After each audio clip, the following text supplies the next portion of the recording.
uma sexta-feira onde nós estamos de posse das nossas armaduras, combatendo e ganhando. Aleluia! Vamos foi entoado aqui, o louvor do Senhor. Deus é bom. Eu quero convidar os irmãos, segundo livro dos Reis, capítulo de número 13. Nós estamos iniciando uma jornada. E varão, se tu puder fazer isso aí baixinho, tu vai me ajudar pra caramba, viu? Nós estamos iniciando uma maratona, uma jornada, onde nós estaremos aqui meditando, fazendo meditações da palavra de Deus. Assim Deus tem colocado no coração do nosso pastor, e eu espero mesmo no Senhor que sejam dias em que Deus venha enriquecer a nossa fé, acrescentar a nossa fé. Você crê assim no nome de Jesus? Amém. Glórias a Deus. Segundo livro dos Reis, capítulo 13, versículo de número 20. Hoje eu não vim só, eu tive a grata surpresa de me encontrar, assim, quando chegava o meu irmão mais novo, eu encontrei Elias aí na porta, Falei, então o negócio está completo, o que eu vou fazer? Eu vou dar um grito bem rapidinho antes de fechar, já solto o Elias, era assim que a gente fazia. Quando a gente saía por aí, ele, Vinícius, você vai lá, você paga uma palavra e depois larga para mim. Aí esquece, era o anjo do Senhor entrava, era um negócio. Você já conhece, já? Então hoje eu só vou dar um grito aqui e você dá o outro. Vocês acharam, gente? Amém. Olha o que diz aí a palavra de Deus. Vamos lá, então Eliseu morreu e foi sepultado. Ora, tropas moabitas costumavam entrar no país em todas as primaveras. Certa vez, enquanto alguns israelitas sepultavam um homem, viram de repente uma dessas tropas. Então jogaram o corpo do homem no túmulo de Eliseu e fugiram. Assim que o cadáver encostou nos ossos de Eliseu, o homem voltou à vida e se levantou. Amém? Amém. Então senta aí dando glória.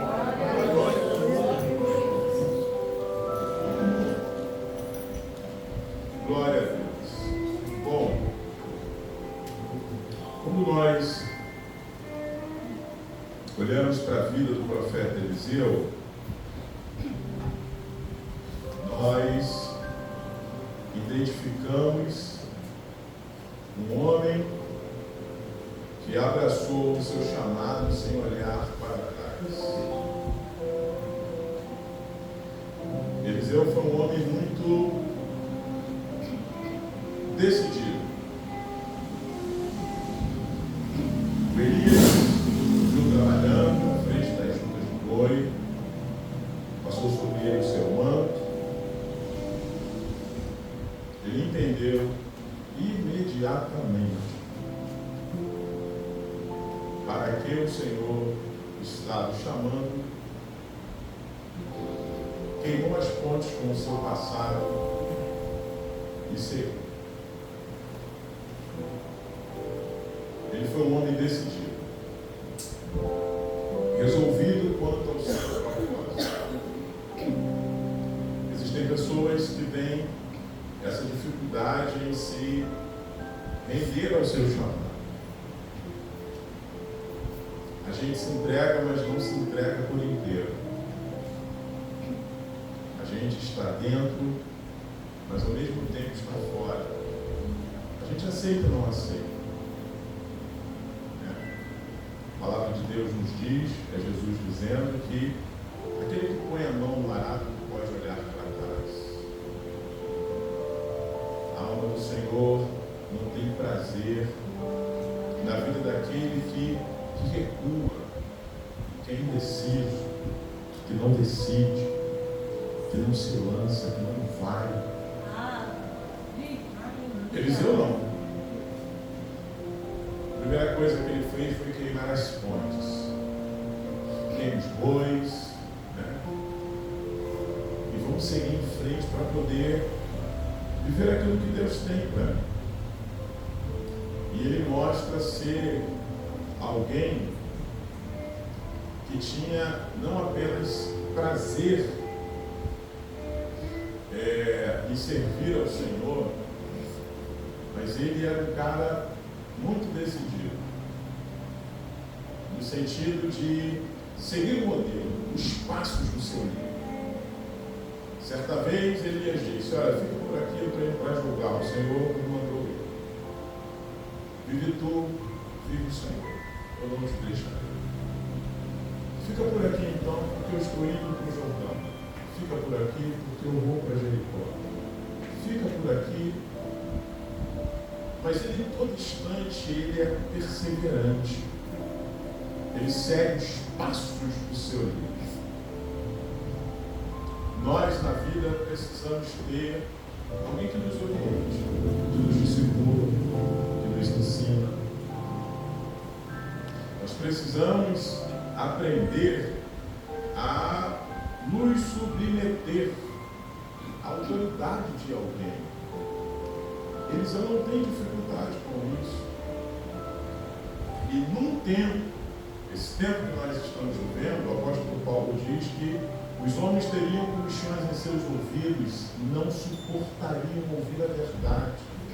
Com isso, eles iriam reunir muitos doutores para si mesmos. Então, nesse tempo é o tempo que nós precisamos se perguntar: a quem eu estou servindo? Quem tem sido o meu líder espiritual, o meu discipulador? Com quem eu tenho aprendido? Interessante é a humildade que há no Eliseu, porque o texto diz que assim que Elias o chama, ele se tornou um servo, ele deita águas nas mãos de Elias. Então o texto marca também essa humildade. E a gente aprende que a vida de um homem de Deus passa pelo estágio da humildade. Não tem como ser homem de Deus e soberbo ao mesmo tempo. Uma das marcas predominantes do Filho de Deus é ser humilde e manso. E é muito interessante, eu vou pontuar isso aqui para vocês, mas bem rapidinho. Quando a gente olha Tiago capítulo 5, a gente vai ter uma compreensão melhor de humildade. Tem horas que a gente pensa que arrogância, altivez, soberba, né? A gente leva muito isso para a nossa pedância, para o nosso olhar altivo, né? Existem esses aspectos, mas é no sentido da não obediência à orientação de Deus. Porque se Deus fala e você ignora, acabou. Foi o que tirou o primeiro casal do jardim, a sua altivez, a sua vaidade. Em achar que estava certo, Deus estava errado, que loucura. Não é? É por isso que Tiago diz: sujeitai-vos, pois, a Deus. Tem horas que a gente quer que o mal saia da nossa casa, então a gente ora, jejua, manda fogo, unge tudo. E o Senhor está dizendo assim: não, sujeitai-vos a Deus. Depois, resiste o diabo, que ele foge de você. Então, se a gente luta contra o mal, mas não se submete a Deus e a sua vontade, o diabo sai no nome de Jesus, mas depois volta para perturbar. Porque a perturbação só cessa quando a gente assume o caminho da humilhação, da humildade. Deus tem razão, Deus está certo. Não é isso? Enfim, há muitas marcas positivas, há muitas características na vida do profeta Eliseu que nos ensina, né? Mas eu vou dar um corte aqui Porque quando nós olhamos para o texto que nós lemos aqui, nós vamos conhecer um pouco da vida do profeta Eliseu. A forma que ele viveu, a forma que ele creu, as experiências que ele teve. E como ele impactou a sua geração e como sua vida ainda impacta a nossa geração. Eliseu foi um exemplo para a história. E isso há mais de 2.800 anos atrás. E como nós ainda podemos ser impactados com a sua vida e com o seu exemplo. Porque quando nós olhamos para a vida do profeta Eliseu, nós estamos falando de alguém que viveu no tempo de uma grande crise política. Em um tempo de uma terrível e assoladora crise econômica. E a crise foi tão amarga em que ele teve que enfrentar a maior fome da história da humanidade de seu tempo. Então nós estamos falando de um tempo de muita turbulência social, em um tempo em que o seu povo era constantemente invadido e saqueado por povos estrangeiros. E aí a gente precisa fazer a pergunta: o que Eliseu, o que esse homem ainda hoje tem a nos ensinar e a nos inspirar? E a pergunta que todos nós precisamos fazer é: se Eliseu impactou a sua geração e as gerações futuras, a gente está falando de uma história de mais de 2.800 anos atrás. A pergunta que fica para nós é: depois que partimos daqui, o que a sua vida vai inspirar a vida de alguém? E será que estamos impactando hoje a vida de alguém? Será que a nossa vida faz diferença na vida de alguém? E no que a nossa vida faz diferença na vida das pessoas que convivem conosco? Quando as pessoas entram em contato conosco, convivem conosco, que vê o nosso testemunho, as nossas obras, as nossas ações, será que elas têm sido impactadas e têm despertado nelas o desejo de buscar a Deus? Será que a nossa vida tem influenciado a vida de outras pessoas no desejo de querer ser mais santo, santificar mais a sua vida? Porque esse morto, ao entrar em contato com os ossos, com os restos mortais de Eliseu, foi contagiado com vida.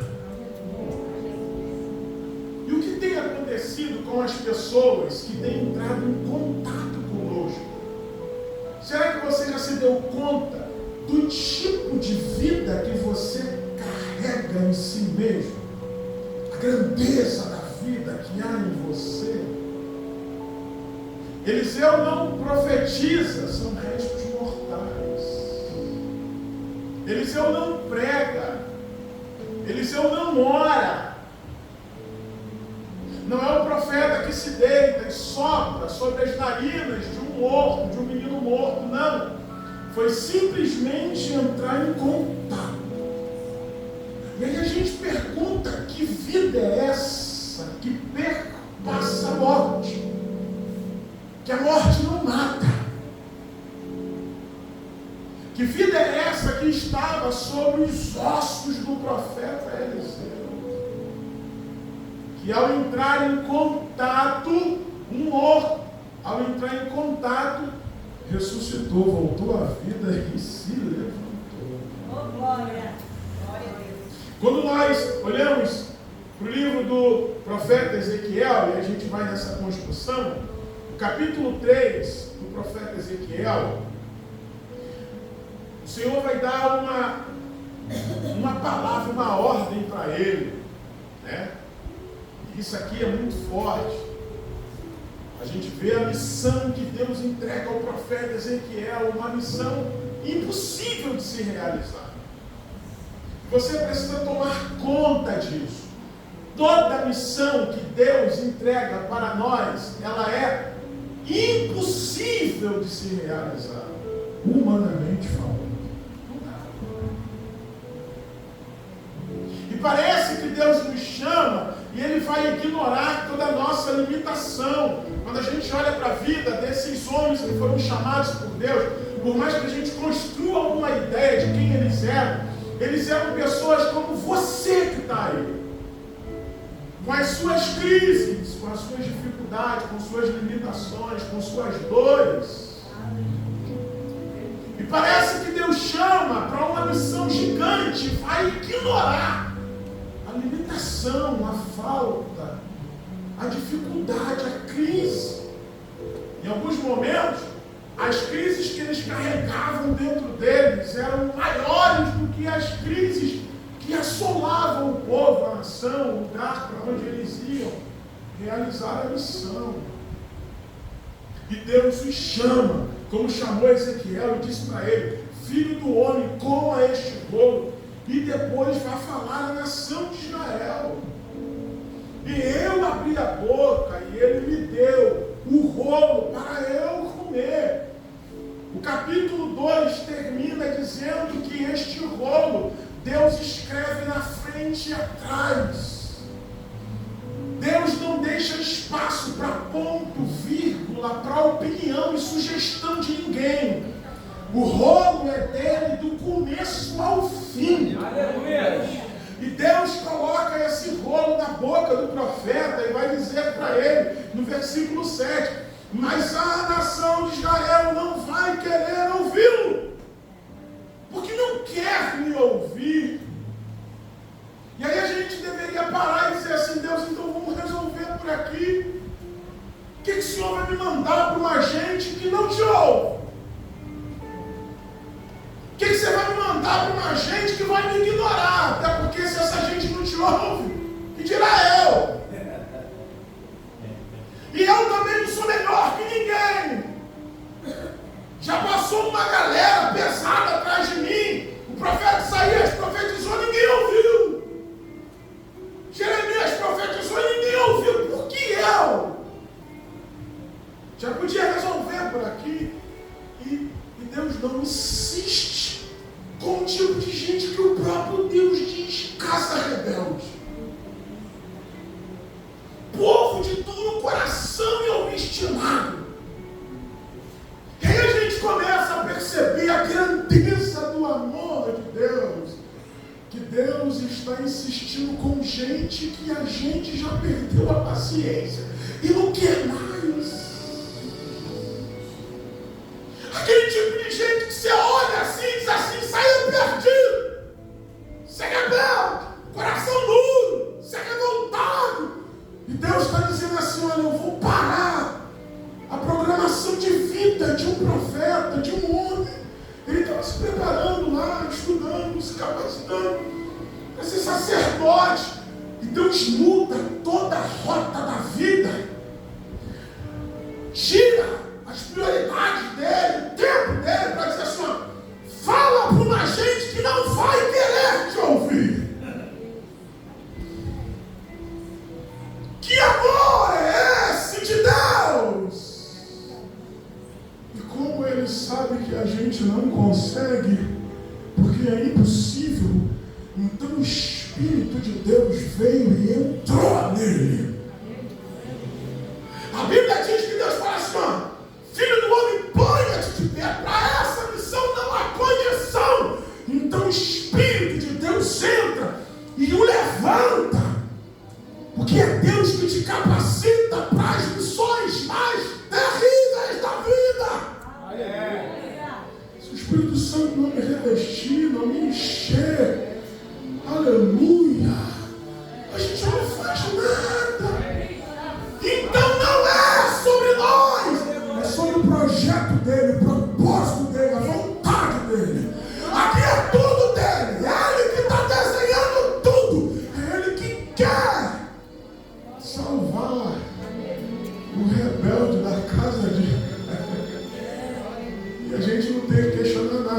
só tem que obedecer e comer o rolo. Come! Aí ele come, Deus vai lá e leva ele para uma experiência louca e absurda. Então o Espírito elevou-me e tirou-me de lá com o meu espírito cheio de amargura e de ira. Quando a gente olha na King James, ela diz assim: então o Espírito elevou-me e tirou-me de lá com o espírito cheio de amargura e indignação pelo pecado, e com a forte mão de Yahvé sobre mim. Quando a gente contempla a santidade de Deus, a gente passa a ter amargura, repulsa, indignação pelo pecado. Então, depois dessa experiência com o Espírito Santo, Deus faz, olha o que o Senhor faz, versículo 15, 3:15.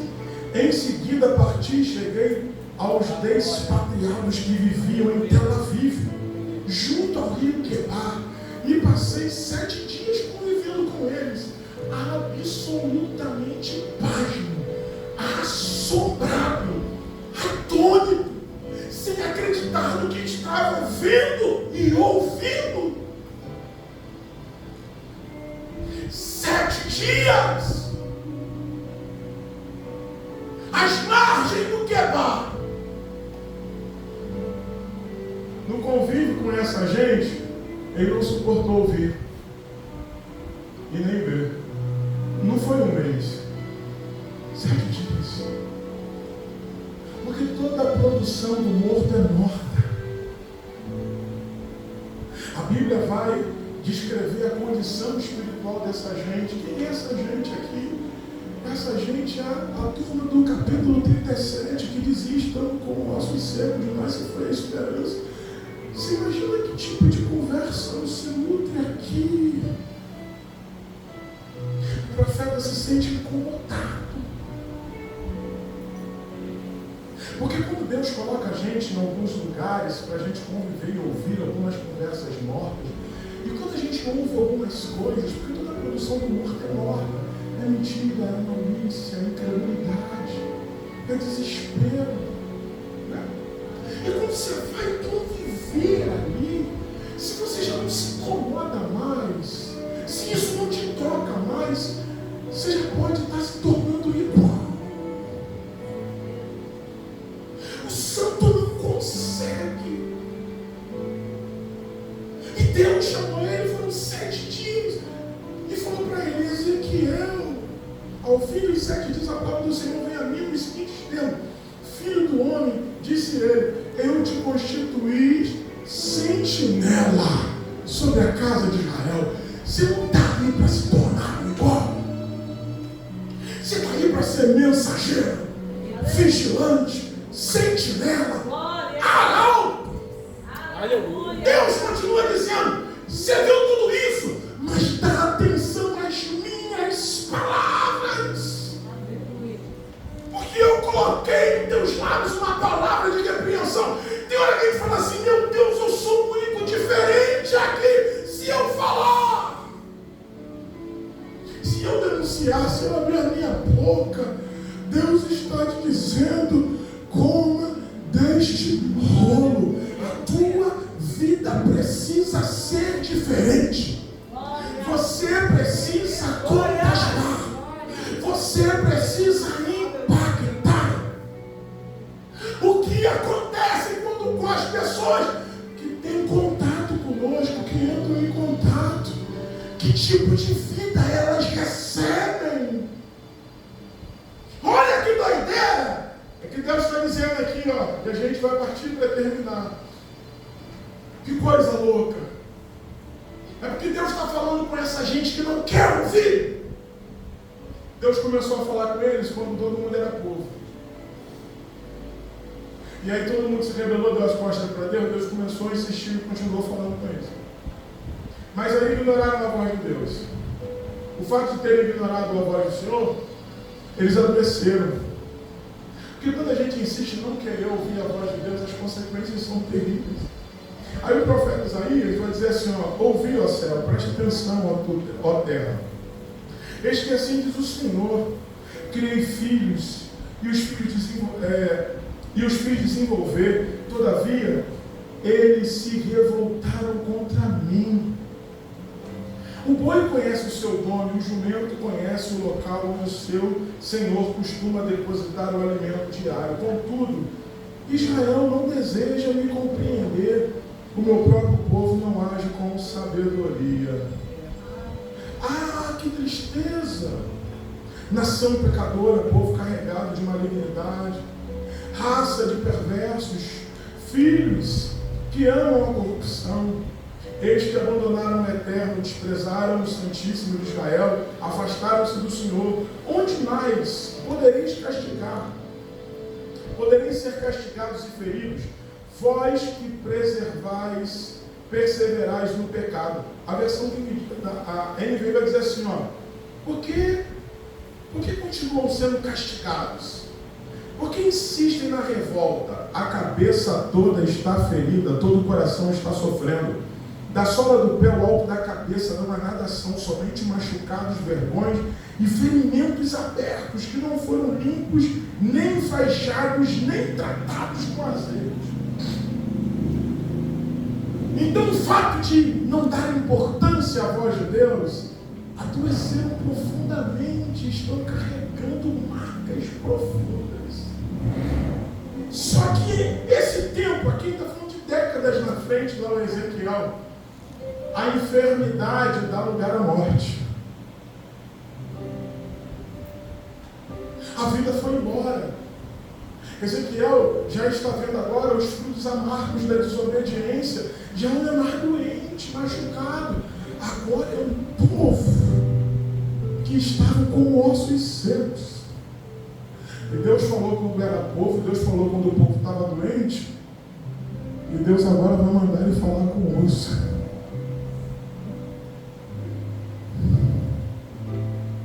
Porque Deus insiste em falar com a gente. E se tu não ouve Ele quando tu é povo, se tu não ouve Ele quando tu adoece, Ele vai insistir contigo até quando tu estiver no sepulcro. Porque talvez sem cartilagem, sem ouvido e só osso, você ouça mais e compreenda mais. Aí Deus pega e fala assim, olha, tá vendo esse vale aí? Poderão reviver? São ossos. Osso na Bíblia fala de estrutura física, emocional e condição espiritual. Eles estavam mortos espirituais, profundamente abalados, desesperançados. Porque quando a nossa espiritualidade não está boa, a nossa alma vive uma derrocada.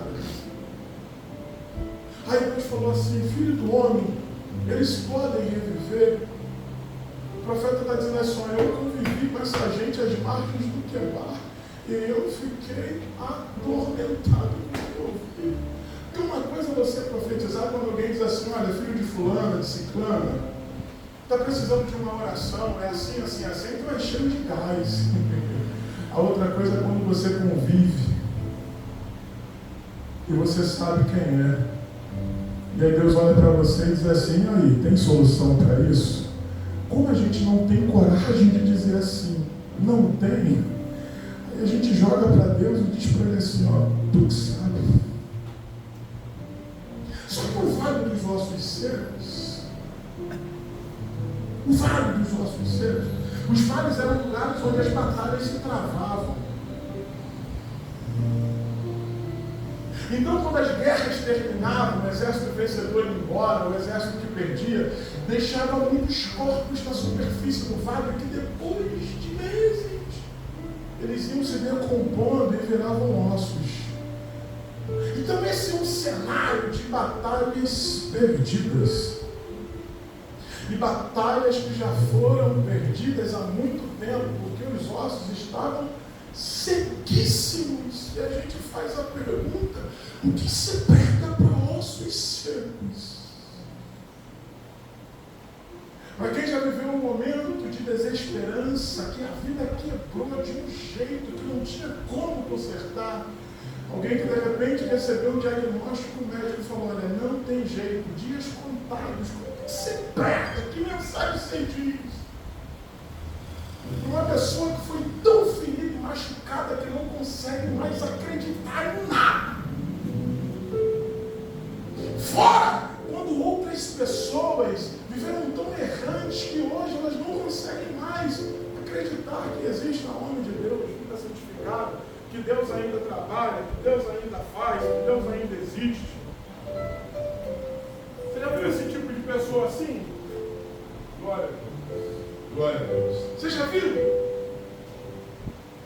Elas estão secas, sem vida. Glória a Deus. Elas estão secas, nada nelas tem fome, vontade de buscar Deus, estar perto de Deus. Aí o Senhor olhou e falou assim: Ezequiel,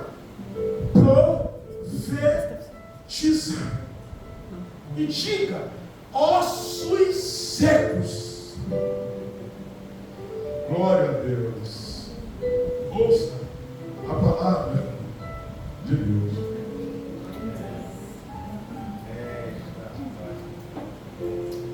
A palavra precisa pegar no osso. Profetiza para os ossos. A vida que Deus coloca em nós, Ele escondeu na nossa estrutura. O porquê te suporta? Porque a vida nos meus ossos, nas minhas estruturas. Então como é que você consegue ficar de pé? Porque a palavra de Deus se envolveu nos meus ossos. É o que o profeta Eliseu carrega. Há uma palavra nos ossos. Porque ele disse: eu quero porção dobrada do teu espírito. Você precisa ficar me olhando. Se você me ver subir. Por meio de Elias, Deus opera 7 milagres. Por meio de Eliseu, enquanto estava vivo, 13. Faltava um. A morte veio, matou o corpo, mas não matou a promessa. Tinha uma palavra no osso. Aleluia. Aleluia. Ah, minha palavra. Oh, aleluia. Pessoas morrem.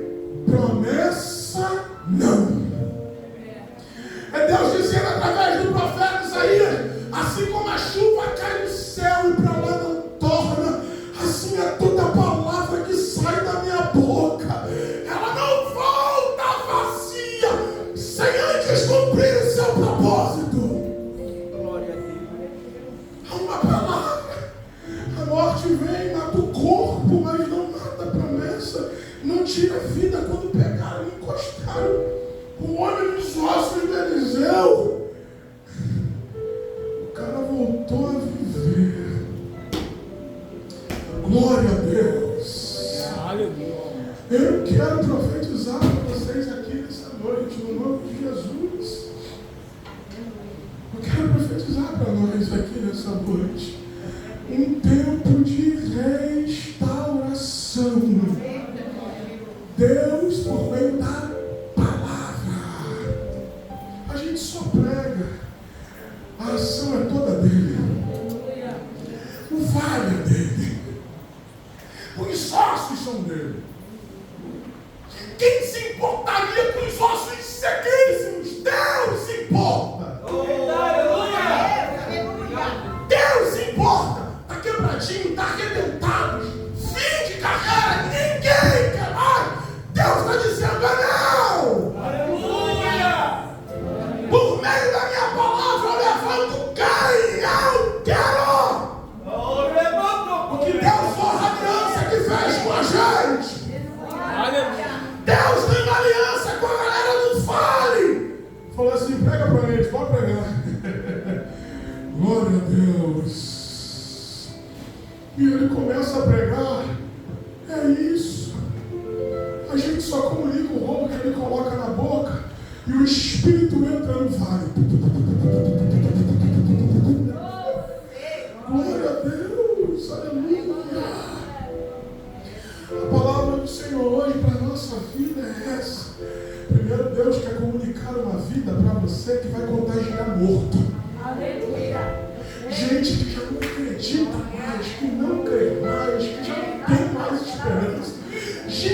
despedaçada no leito do hospital, aguardando a morte chegar. Terão a grata felicidade de se esbarrar em você. E através do rolo da palavra que Deus colocou na sua boca, é isso. Deus vai levantar uma igreja santa, poderosa, fervorosa, temente, que abre as vidas na sua palavra. Aleluia!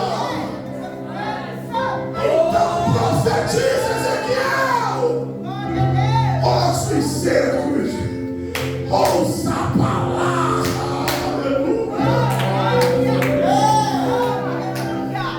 Será que de ossos Deus faz o quê? Ele faz o que ele quiser. Porque ele começou a história desse jeito. Falou, não, tu tá sozinho. Eu vou te colocar para dormir, vou pegar um pedaço de osso. É isso. Do pedaço de osso ele faz gente. De um vale ele levanta soldados. Um exército, ele coloca de pé. Deus, nessa noite, promove um tempo de restauração profunda.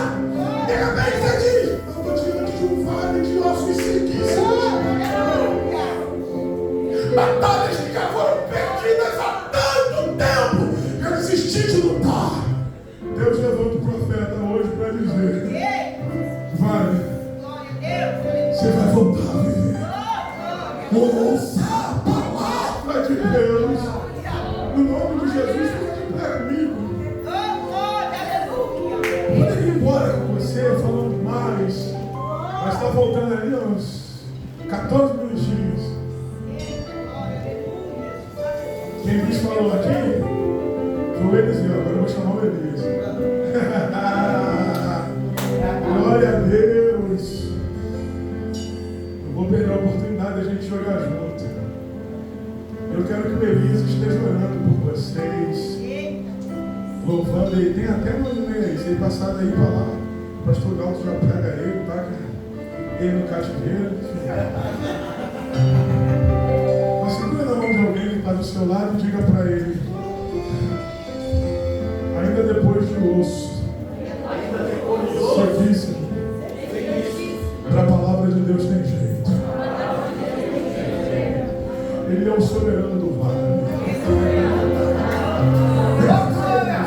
No nome de Jesus. Aleluia. É engraçado que eu estava ali sentado e Deus falou isso para mim.